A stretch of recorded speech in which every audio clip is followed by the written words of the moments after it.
Welcome to Samyun Agromarine.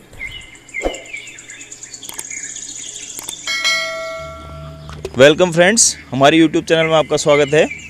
और हम आपको आज बताएंगे कि खजूर में प्रोपोगेशन यानी कि नए पौधे कैसे तैयार किए जा सकते हैं और नए पौधे तैयार करने की कौन कौन सी विधियां हैं।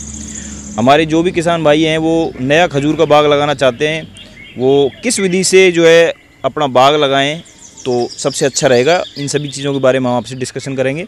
तो कृपया हमारे चैनल को सब्सक्राइब कीजिए और हमारी वीडियो को शेयर कीजिए, लाइक कीजिए, ताकि और किसानों तक भी ये हमारी इन्फॉर्मेशन पहुंच सके। देखिए, ये हमारे पीछे हमने आपको बताया था पहले भी कि एक वैरायटी है खुनीजी, जो कि एक ड्यूल पर्पज़ वैरायटी है।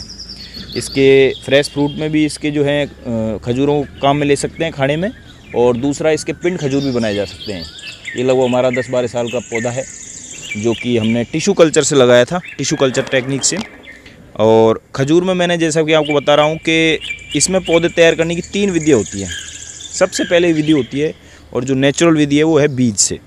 बीज से हम जब पौधा लगाएंगे तो उससे पौधा ग्रो होगा और 5 से 7 साल में वो जो है फ्रूटिंग करेगा।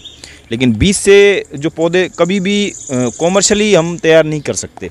अगर बीज से पौधे लगाएंगे तो घर में आप शो के लिए लगाना चाहते हैं, या फिर आप एक तरह से उसको कहीं भी ऑर्चार्ड में दिखाने के लिए, या पर ये कहें कि हम उसको सिर्फ एक लुकिंग के लिए लगा सकते हैं। उसमें फ्रूटिंग के पर्पज़ से या कॉमर्शियली बाग के पर्पज़ से हम कभी भी बीज से जो है पौधा नहीं लगाते हैं खजूर का। उसका कारण ये है कि खजूर के पौधों में नर व मादा के जो पौधे होते हैं वो अलग अलग होते हैं।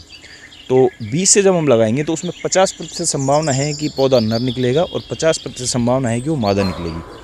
लेकिन जो फ्रूटिंग होती है वो सिर्फ मादा पौधों पर ही होती है। नर के जो पौधे हैं उन पर फ्लावर आते हैं, उनसे पोलन निकलता है, और पोलन जो है वो मादा पौधों के जो फूल हैं उनको फर्टाइल करने के, उनके पोलिनेशन के काम आता है। लेकिन उससे हम नर पौधों से कभी हमें फल प्राप्त नहीं होते। और बीज से अगर हम पौधे लगाएंगे तो उसमें 50% संभावना है कि वो पौधे नर निकलेंगे। इसीलिए हम जो है 2 टेक्निक और बचती है, जिससे कि हम कॉमर्शियल इसका खजूर का प्लांटेशन करते हैं। सबसे पहली जो टेक्निक है वो है ऑफ शूट, या इन्हें बेबी प्लांट या बच्चे कहते हैं। आप यहाँ पे दिखाइए इनको। ये देखिए, ये 10-12 साल का पौधा है और उसमें इसकी जड़ों के पास से ये जो ऑफ शूट निकले हुए हैं, offshoot same to same clone होते हैं इस बड़े पौधे का। ये क्लोन है। ये जब 4 से 5 साल के हो जाएं, या फिर इनका वेट जो है वो 10 से 12 किलो के आसपास का जब हो जाता है, तो इन्हें मात्र पौधों से अलग करके, पृथक करके, और दूसरे हम अपने बाग में लगा सकते हैं। ये बिल्कुल जो अपना मदर प्लांट है उसके जैसे ही होंगे। अब जैसे इसमें जो फ्रूटिंग आ रही है, जो क्वालिटी फ्रूट की है, जितना फ्रूट आ रहा है, जो साइज़ है, उसी तरह की फ्रूटिंग इन पौधों पर होगी। तो हम श्योर हो सकते हैं कि हमारा जो पौधा है उसको हम अपने सामने अगर आप खड़े होकर ऑफशूटों को निकलवाएंगे, या किसी विश्वसनीय संस्थान से आप इसको लेंगे, रेपुटेटेड कोई किसान से लेंगे, तो आपका जो है पौधा 100% वो फीमेल निकलेगा और अच्छी क्वालिटी का निकलेगा। जैसा कि आप देख सकते हैं, अगर इस पौधे में बहुत ही अच्छी फ्रूटिंग हुई है और फ्रूट का जो क्वालिटी है वो भी अच्छी है। अगर हम इस पौधे के ऑफशूट अगर हम लगाएंगे तो ये भी बिल्कुल इसके मात्र पौधे के जैसे ही होंगे। अब इसके बाद एक और जो विधि है वो भी काफ़ी फेमस है, वो है टिश्यू कल्चर। टिश्यू कल्चर में क्या होता है कि जो ग्रोथ हो रही है जहाँ से पौधे की, उस जगह से एक पौधे का छोटा सा भाग लिया जाता है और उसे कल्चर मीडिया यानी कि एक सॉल्यूशन होता है जिसमें कि उसको डाल के और लैब में उसको ग्रो करवाया जाता है। उसके बाद जो वो छोटा हो जाता है प्लांट, तो उसको ट्रांसप्लांट करते हैं। धीरे धीरे नेचुरल इन्वायरमेंट होता है, उसके लिए उसकी हार्डनिंग की जाती है।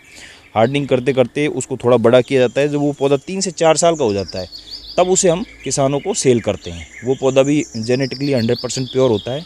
और जहाँ बाग बहुत ही बड़े स्तर पर लगाना हो, या एक ही वैरायटी के बहुत सारे पौधे हमें तैयार करने हो, तो वहाँ पर जो है टिश्यू कल्चर टेक्निक बहुत ही इंपॉर्टेंट है। क्योंकि टिश्यू कल्चर में हम एक ही पौधे से हज़ारों पौधे तैयार कर सकते हैं, लेकिन ऑफशूट में ऐसा नहीं हो सकता। आप देख सकते हैं कि इसमें 4 से 5 ऑफशूट अभी हैं, और इनको जो हम रिमूव करेंगे तो और भी इसमें ऑफशूट आएंगे। तो इसमें थोड़ा सा ये है कि आप बहुत ज़्यादा पौधे तैयार नहीं कर सकते हैं, और टिश्यू कल्चर में आप बहुत ज़्यादा पौधे तैयार कर सकते हैं। लेकिन टिश्यू कल्चर में कुछ कमियाँ भी हैं। जैसे कि उसकी सबसे बड़ी कमी तो एक ये है कि उसमें जो तैयार पौधे होते हैं वो नेचुरल इन्वायरमेंट में तैयार नहीं होते हैं, उनको लैब में तैयार किया जाता है। तो कई बार अगर उन्हें तरीके से ना लगाया जाए, किसी विशेषज्ञ की देखरेख में ना लगाया जाए, और फील्ड में डायरेक्ट ही उनको लगा दें, तो उनके मरने की संभावना हो जाती है।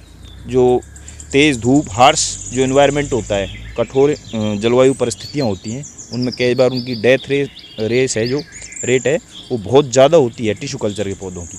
ऑफ शूट से जो पौधे होते हैं ये नेचुरली इन्वायरमेंट में तैयार हुए हैं और 3 से 4 साल इनकी उम्र भी हुई है।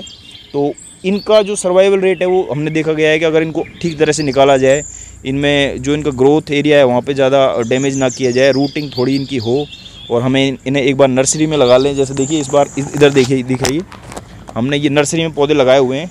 ये 3-4 महीने पहले लगाया था। इसकी कुछ लीफें सूख गई हैं लेकिन अभी एक लीफ हरी है और इसकी पूरी संभावना है कि पौधा चल जाएगा। 3 से 4 मंथ बाद जब ये पौधा इसमें नई ग्रोथ शुरू हो जाएगी तो हमें इसे रिमूव करेंगे और खेत में ट्रांसप्लांट कर देंगे। इसके अलावा हम इन्हें पॉली बैग में भी लगा सकते हैं, जिसमें कोकोपीट भर के पॉली बैग में भी इन्हें लगा सकते हैं।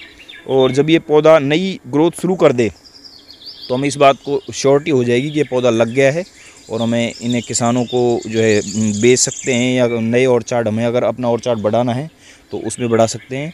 तो किसानों को मेरी यही सलाह है कि अगर आपको सही कीमत में अगर ऑफ शूट से पौधा मिलता है तो आप ऑफ शूट से लगाइए। और क्योंकि टिश्यू कल्चर में पौधे हैं वो काफ़ी महंगे होते हैं, क्योंकि उनको बड़ा करने में काफ़ी खर्चा आता है, लैब में वो तैयार होते हैं।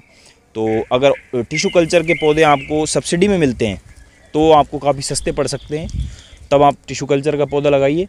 लेकिन अगर आपको छोटा फार्म लगाना है या फिर आपको सब्सिडी नहीं मिल पा रही है तो आप ऑफ शूट से पौधा लगाइए, वो भी कोई दिक्कत नहीं है। उसमें भी सर्वाइवल रेट अच्छा है, फ्रूटिंग अच्छी होगी। आप किसी रेपुटेटेड जो किसान हैं या संस्था से ही पौधे खरीदें, जिससे कि आप श्योरिटी हो सके कि आपके पौधे अच्छे चलेंगे। हम आपको कुछ पौधे और दिखाते हैं जो कि हमने ऑफ शूट से लगाए थे और जिनकी ग्रोथ बहुत ही अच्छी आई है। आइए दिखाते हैं। देखिए ये पौधा जो है हमने खुनीजी वैरायटी का है, इसी से एक हमने ऑफ शूट निकाला था यहाँ इसके साइड से। लगभग 6 मंथ उसको हो गए और काफ़ी बिग साइज़ का था वो, 20 से 25 किलो वेट था। उसको हमने निकाल के और इधर साइड में लगाया था। ये दिखाइए इनको, ये लगभग 6 मंथ का ये पौधा हो गया है और इसकी ग्रोथ देखिए आप कितनी अच्छी है। 6 मंथ का पौधा है ये और इसमें नई लीफ स्टार्ट हो गई है। और टिश्यू कल्चर की बजाय ये पौधा काफ़ी जल्दी ग्रोथ किया है, क्योंकि ये काफ़ी बिग साइज़ का था जब हमने निकाला था। इसमें काफ़ी सारी रूटें थी और जो हमने इसको फंजीसाइड, इंसेक्टिसाइड और जो IBA होता है यानी ग्रोथ हार्मोन, उसे ट्रीट करके इसको हमने लगाया था और ये बहुत ही अच्छा सक्सेस हुआ है। इसके अलावा और भी पौधे हमने कई लगाए हैं जिनकी बहुत ही अच्छी सक्सेस रेट है और इनकी ग्रोथ अच्छी आ रही है। और हम उम्मीद कर रहे हैं कि इसमें 2 साल के बाद फ्रूटिंग हो जाएगी। ऑफ शूट का ये फ़ायदा है कि अगर आप बड़े साइज़ का ऑफ शूट लेते हैं तो उसमें टिश्यू कल्चर से पहले फ्रूटिंग हो सकती है और इसकी डेथ रेट भी नहीं होती, ज़्यादा पौधे मरते नहीं हैं। नेचुरल इन्वायरमेंट के लिए काफ़ी सख्त पौधे होते हैं तो काफ़ी सहनशील होते हैं। तो इसी के साथ मैं अपनी वीडियो को ख़त्म करूँगा। हमारे चैनल को सब्सक्राइब कीजिए और वीडियो को लाइक कीजिए। धन्यवाद। Thank you so much. Have a nice day.